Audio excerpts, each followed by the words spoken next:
kung ano yung magiging... Hi mga kapangit! Welcome back to my YouTube channel. This is Joe Padam Pangit. So mga kapangit, for today's video, for today's vlog mga kapangit, kasi siyempre magandang umaga po sa lahat ng viewers natin dyan. And siyempre sa mga nagkakape o kumakain, nag-aalmusal, nagdi-dinner, or nagla-lunch sa mga viewers natin sa ibang bansa or dito sa Pilipinas mga kapangit, magandang umaga po sa inyong lahat. Pakak! And siyempre mga kapangit, ngayong araw na to mga kapangit, siyempre magluluto tayo ng lutang ng alimango sa tahong mga kapangit. So yon, ipagluluto natin yung asawa ni Brian. So kasi dumating. So yon, try natin magluto ng padupak na luto. Pag hindi maubos, ibuhos. Lutong bulando. So yun mga kapangit, let's go. Good morning ulit sa lahat ng viewers natin, siyempre. Luluto tayo ng tahong and pakak alimango mga kapangit. So yan, luluto natin 2 kilong tahong and 1 kilong alimango. So ipagluluto natin silang dalawa kasi pinuntan ako ng jowakers niya kanina sa bahay. Magluluto tayo ng kanilang hindi ko alam kung pang umaga o pang tanghalian na kasi 10:30 na ng umaga dito sa amin. So yan, magluluto tayo ng tahong at ang problema, lumayas yung dalawa. Diyos umiyo, marimar, ulang katubig-tubig yung kanilang bahay. So, okay lang yan. Ipagluto natin sila para naman masatisfied si jowa yan ng ating luto. Ang problema, wala tayong garlic. Patay kang bata ka. Hindi ko alam mga kapangit kung anong tawag doon. Yung pag nagluluto ka ng mga seafoods na mga tahong, alimango, yung nilalagay sa yung pakak. Hindi ko alam anong tawag doon para bibili tayo. So, mamaya chat natin sila. Hindi ko alam kung anong tawag doon para pabilihin natin sila. Yun ang pangregado natin sa sa lulutuin natin, di ba? Makula yata. Tingnan natin sa tindahan nila. Hindi ko alam kung anong tawag doon Kung anong pwedeng ihalo dito sa kanilang tindahan. Mga kapit, pwede ka na mag-grocery dito sa stock lang nila to. Ito mga pagkain na to. Stock lang nila dito sa sa bahay nila. Ang problema, wala yata silang ganon. Ano kaya ihahalo ko doon? Igigisa na lang natin. Wala silang garlic talaga. Ayun yung papisaan nila ng mga itik, itlog ng manok. Yan, dumating kaya kasing Bebe Labs. So, wala tayong panglagay doon. So yun mga kapangit, update ko na lang kayo mamaya ulit pagka mag-start na tayo. Maghugas tayo ng mga tahong at alimango. Mga kapangit, dahil nga wala tayong nakitang yung panghalo sa seafoods natin. So ito na lang yung ating pakak gagawin dito. So itong ketchup sa mga kapangit, yan natin. Ipag-mix natin silang dalawa, basta ako lang bahala magawa ng sauce niya para mas masarap, and garlic and tawag nito? Lutang si Joe Padam. Star margarine and sibuyas, bawang, damihan na natin. So yan. Ako lang bala magtimpla ng sauce niya kasi nga wala yung pampapula-pula. Hindi ko alam kung anong tawag doon. So yan, let's go. Hiwa-hiwa na tayo. So yung alimango, lilinisin ko pa. Yan, tsaka itong tahong. Busan na natin ng tubig na mainit to para mamatay siya kaagad. Kapangit, yung tahong natin. So papakita ko sa inyo. Wait lang. So yun yung tahong natin mga pangit, nilaga ko muna siya para sobrang lambot talaga kasi yung sauce niya is titimplahin ko na lang. So yan, nilaga natin yung tahong, pinakuluan natin sa sa tubig, and ito yung alimango, nilaga din natin So yan, palambutin natin mga kapangit, and pagkatapos ng pag malambot na siya, bago tayo gagawa ng sauce niya, igigisa natin and i-mix na lang natin sa niya mamaya sa sauce niya na dati na siyang nalaga para mas matanggal yung langsa and mas malambot pa yung yung tahong. Kasi grabe yung tahong, sobrang lalaki talaga, kaya nilaga muna natin pati yung yung alimango para pag mix natin mamaya tanggal yung langsa niya and malambot na rin siya. So mamaya ulit mga kapangit. Mga kapangit, luto na yung ating alimango. So yan, igigisa na natin sila. Pakak, pero yung tahong natin, pero yung tahong hindi pa. So yan, patuyo-tuyo natin ng konting sabaw para mas the best. So yan. Mga kapangit, dahil nga wala tayong taga-video, so yan, lagyan na natin yung star margarine mga kapangit. Paka, di ba? Ito yung, hinari yung apoy natin, sobrang malakas. So yan, magtimpla mo natin mga kapangit na ano ng sauce nito. And after natin magtimpla ng sauce, ilagay natin yung ano na yung seafoods mamaya, di ba? Para mas the best. So yan. Meron pa nga kapit, wala kasi tayong kasama.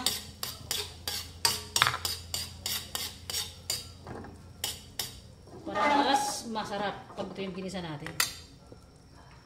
Yan. And lagyan na natin yung ano, bawang. Lagyan natin yung bawang.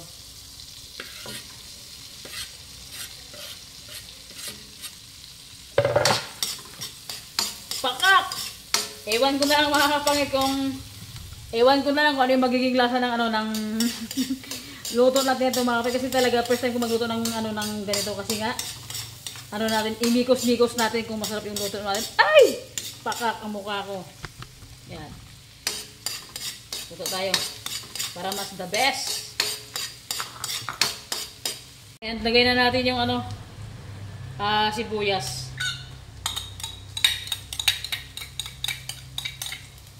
Pakak.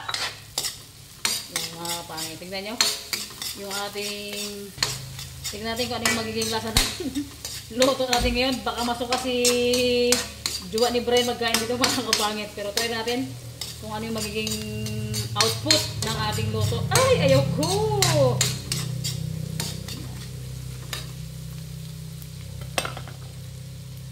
At lagyan natin ng magic sarap. Ayan o. Magic sarap. Mikos-mikos natin siyempre.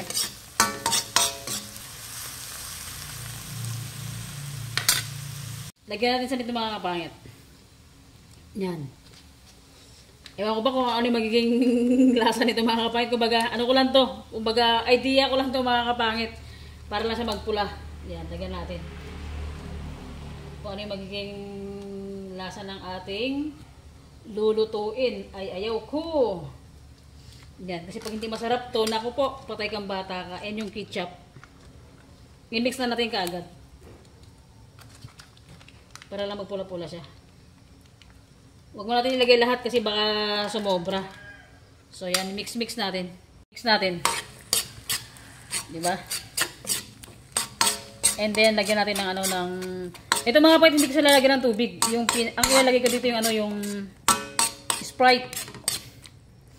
Lasa niya. Lagyan muna natin ng ano, ng Sprite para magkalasa. And paminta. Diba? And mamit, lagyan din ano, lagyan din ng paminta para mag-suminarap ba. Yan, bago natin buhusan ng ano, ng Sprite. Mikos-mikos muna natin siyempre. Hindi ko alam kung anong magiging lasa nito mga kapangit ha. Bahala na kayo mag-judge. Yan, sa viewers natin. Ay, ayaw ko. Tignan nyo na lang kung ano magiging lasa ng ano, ng niluluto ko na to. Diba? Yan. Okay, lagyan natin ng kunting asin. So yan mga kapangit, natanggalan na natin. Tinanggal kasi nga sobrang dami sa ano sa kawalit natin, baka hindi siya magkasya. So yan. Sobrang tigas ng ano, ayan oh. Pakak, sobra. Yan yung mga balat niya oh. Yan, tinanggalan natin. So yan mga kapangit, let's go. Ilagay na natin yung ano, yung sauce niya. Ito mga kapangit, talaga first time ko magluto ng ganito. So yan. Ito yung pinaka tubig na talaga, try natin. Kung ano yung magiging outcome ng ating ano, niluluto na to. So, yan. Uy, hindi natin kung ano yung magiging lasa nito. Pakak, di ba? Yan. Tumali yung ating ano. Pakuluin mo natin sa mga kapangit bago natin nilagay yung ano, yung ating seafoods. Alright. Yan mga kapangit, pakuluin natin yan siya. And ito yung ano, tahong and yung alimango. Ito yung alimango. Yan, yung ating alimango ilalagay natin doon. Pakak. kapangit yung ginawa natin sariling panglasa mga kapangit. Tignan natin, panglasang Pinoy. Hindi ko alam kung ano yung magiging lasa nito. Siyempre, pagka kumulo siya, tikman muna natin kung ano yung lasa. And pagka matabang or maalat, kapag maalat, busan ng isang drum ng tubig. Diba? So, yun. At siyempre, nakakaya naman sa, sa jowa ni Bray. Kaya, dapat maging masarap yung yung lulutuin natin. Ayaw ko siyan. Medyo sobrang kalat pa ng kusina. Yan. Kalat pa ng, ng bahay nila.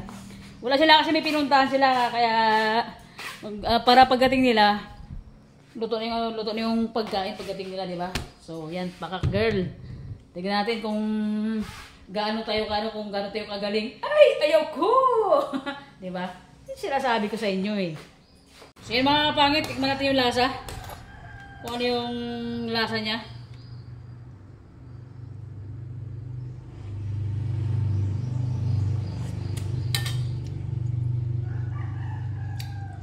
Masarap! Masarap mga kapangit. So yun mga kapangit, tignan natin kung ano yung magiging lasa na pag nilagyan na natin pag nilagyan na natin tong seafoods niya. So let's go! Wait lang. Hindi makita. Yan. Lagyan natin yung kanyang seafoods na padu-padu. Yan. Lagyan na natin yung alimango. And itong mga kapangit to. Yan, itong tawag niyan, tahong. So yan, tignan nyo naman. And itong, so yan mga kapangit. Lagyan natin yung yung tahong. Grabe siyang kawali Parang hindi kayang i-mix lahat Alright, punong-puno. So yan, wait lang, haluin natin. So yan mga kapangit, binawasan natin yung yung bahay ng ng tahong kasi hindi magkasya sa natin sa kawali. Yan, mikos-mikos natin mga kapangit para pumasok yung sauce niya sa seafoods. So iwan ko na kung ano yung magiging lasa nito Natikman naman ng mga kapangit, okay naman yung lasa niya pero iwan ko lang sa kakain. So yan, mikos-mikos muna natin. Kung ano yung magiging lasa ng ating niluto. Wait lang. Lasa natin yung apoy. Yan. Ay! Pakak! Ang hirap ng mga nagbibideo. Ay, naku po! Nakakatakam na mga kapangit. So, yan. Imikos-mikos natin para pumasok yung lasa sa mga tahong at sa alimango ng kanyang sauce. Diba? Para magsuminarap ba siya? Yan. Yan. Mga kapit? Takpan muna natin para kumulo siya. Yan. Takpan muna natin mga kapangit ko. And tignan nyo na mamaya kung yung lasa. Pakak! O, diba? So, yan. Pakuluin natin.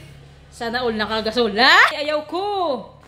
So, yan. And pagkatapos, tikman na natin. At kung matabang pa rin at maalat, dagdagan natin ito. Wait lang. Medyo Yan. Pagka medyo siya, medyo kulang ang sauce, dagdagan natin yung Sprite. Bahala na kung anong lasa ang kinalabasan. Basta't masarap. Mga pangit ko, alright. Pakak. Sana masarap. Dahil pag hindi sinasabi ko, nako, takot ko itong kawali na to. Diba? Yan. Pag naluto na yung mga pangit, natin siya ng garlic. Pisikan ba natin yan? Hindi ko alam kung ano magiging basta't masarap to. Ako pa ba? Kung hindi ito masarap, ay naku po, iwan ko na lang. Yan. Diba? Takpan muna natin para sumiksik yung kanyang sauce. Hey! Sauce Mariosep. Alright. Oh. Nay. Napakasarap mga kapangit.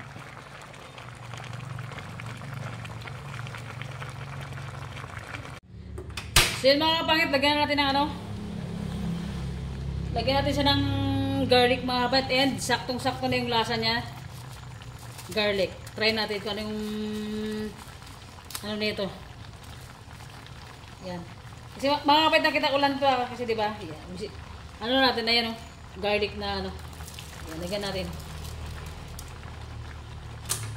Pati natin mga kapangit. Tignan natin kung ano yung magiging lasa ng...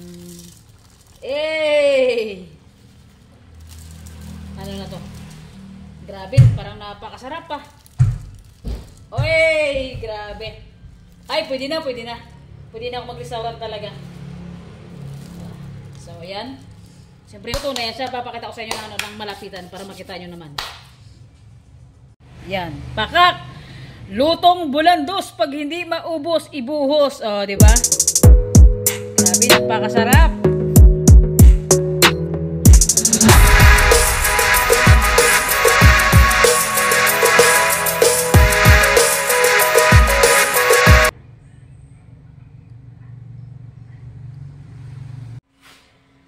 So yun na mga kapangit ko. Siyempre yun, tapos na tayo magluto. Ay, nako. Aywan ko ba kung anong luto ito. Lutong binulandos. Pag hindi maubos, ibuhos. Alright. So yun mga kapit, siyempre. Dito na tayo nagluto sa bahay ni Brian. Dapat taga sa bahay kanina kasi uling sa bahay. Mas mabilis din sana. Dito na lang sa bahay nila kasi nakagasol sila. O, diba? So yun mga kapangit ko. Thank you for watching po sa lahat po ng sumusuporta sa akin. Thank you so much po. Madaming share. And siyempre, konting kibot na lang mga kapangit, as in konting pitik na lang, magiging 8,000 subscriber na tayo. Kaya sa mga viewers natin dyan na nanonood na napapadaan sa inyo yung vlog natin, mga kapangit sa vlog natin na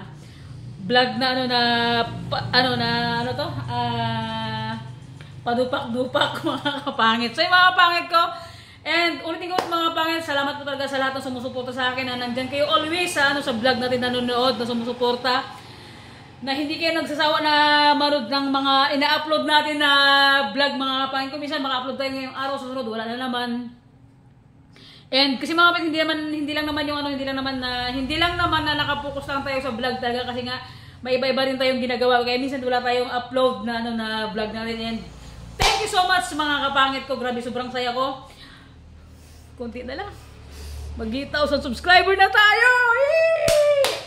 Putukan na! Sa mga kapangit, bye-bye! See you next vlog mga kapangit ko. And doon nga pala, shoutout kay Ate Janet, kay Ate Gina, kay Ate MC, kay Ate Mitch, kay Next Persopon, kay Katrina Pim, kay Charmaine, and sa lahat ng viewers natin dyan. Kita-kits ulit mga kapangit. Bye-bye! See you next vlog! And kay Ate Iwan. May pahabol pa. Ate Iwan, shoutout po. Bye-bye!